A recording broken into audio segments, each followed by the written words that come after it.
Hey, Koinonia, it's your old pal, Mr. Mark here. Thank you to the miracle of technology.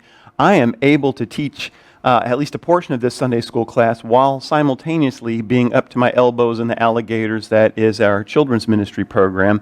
Actually, probably by the time you're watching this, I've got about 20 kindergarten, first and second graders banging on plastic buckets. In fact, you may be able to hear them live while you're watching this video.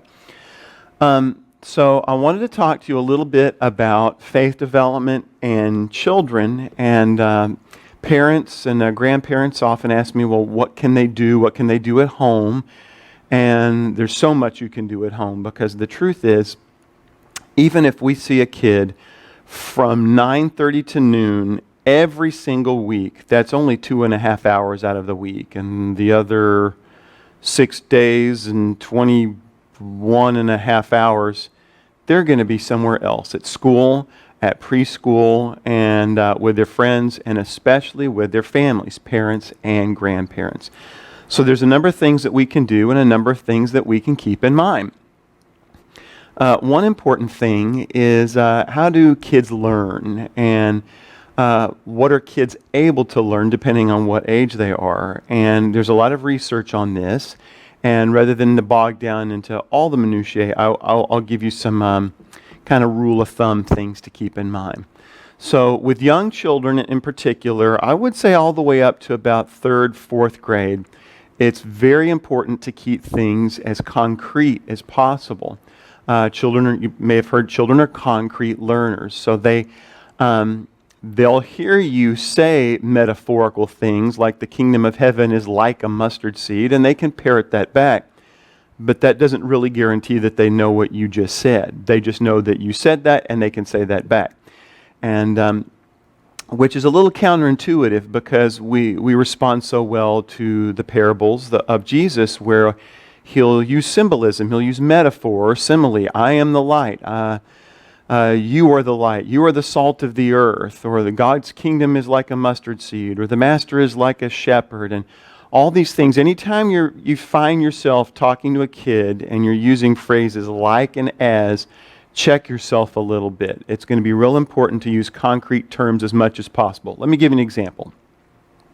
So one of my favorite books when I was a young child was The Lion, the Witch, and the Wardrobe from the Chronicles of Narnia. And I thought, well, this is just a wonderful story about a lion and a fawn named Tumnus. And the lion is heroic and brave and sacrifices himself for his friends. And then through some amazing event, he actually comes back to life. I knew the story of Jesus and the resurrection. I'd gone to Sunday school pretty much every Sunday. But I didn't see any similarity between those two stories at all. They were two distinct stories.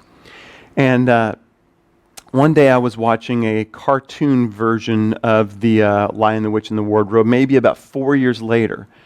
And it kind of dawned on me, whoa, wait a second. And I ran to tell my parents, like, do you know that this lion is like Jesus? And they're like, yes, we know. And that's how it is with kids. And I think I was maybe 10 or 11 when it really finally clicked. And that's not to say that even at 10 or 11 that all children are ready for really deep metaphorical discourse, but they can start to make those transitions. In fact, it's really interesting to watch in the children's wing. I'll work with different age groups, and I'll tell a story, the prodigal son, to 2nd graders, and I'll tell the same story to 5th graders. And with 5th graders, I can say, okay, who do you think the father in the story is really? And they'll go, God, and they get it. And then who is this prodigal son? Well, people that run away from God, and you can't run away from God, and they can make that transition. With a 1st grader, a 2nd grader, or anything younger than that, what's really important to do is to simply tell the story and leave the story as it is. Let's let it stay in there. When they get older, they'll start to make those connections, kind of like I did when I was a kid with The Lion, the Witch, and the Wardrobe. And they'll start to go, oh, wait a second. This dad is really God. But the important thing is just get the stories in their heads. Which brings me to this.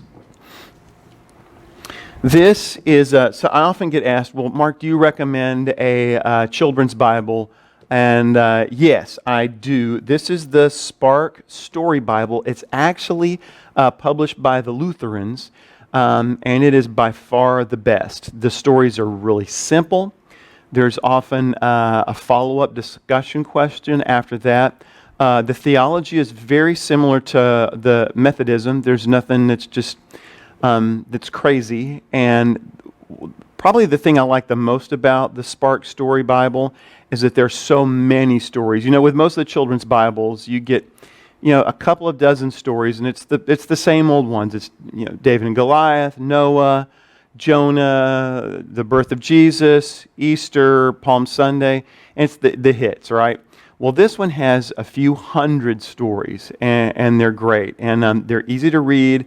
The illustrations are nice. Like there's one for Jesus calming the storm at sea, and so the pictures are vibrant, they're fun, they're kid-friendly, and so one thing, as I was thinking about, okay, well, how to talk to or with grandparents about what they can do to help faith development of their grandchild. Well, telling stories is one of the best ways to do that.